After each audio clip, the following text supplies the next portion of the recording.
Да аплодираме децата от казълнешките детски градини.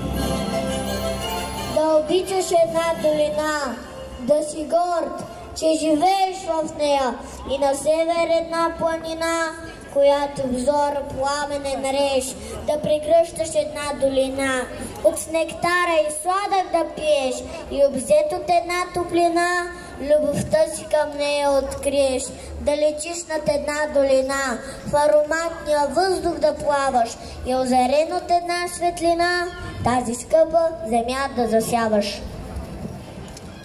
Минуваш ли си през този край, вървейки тук, за мъничко поспри?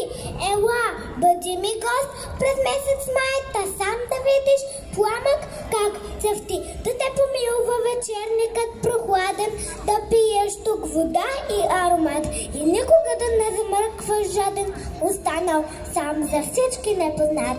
А тръгнеш ли си ти, ще изживееш една тъга, стеена в твоята град, и по моя роден край ще закопнеш, да пак да дойдеш тука други път. Когато дойде пролета и чуя на птици песента, знам, че почва розобера, от радост целия треперя. Тук на юг от стара планина, тук в Казанлъшката долина, расне цветето красиво, ароматно и малко ботливо. То прославя моята родина, по-ценно е и от Коприна. Казанлъка много ще празнува. Ах, колко се вълнувам! Обичам те, мой роден град. С теб съм горд и съм богат. Обичам всяко кътче и алея. Щастлив съм, че в тебе аз живея. Празнувай, празнувай, мой град хубавец, цял кипнал в младост изкряща. За теб сме изплели най-пъстър венец от рози червени дъхтящи. Празнувай, празнувай в светлия ден, ние с обич ще кичим щастливи.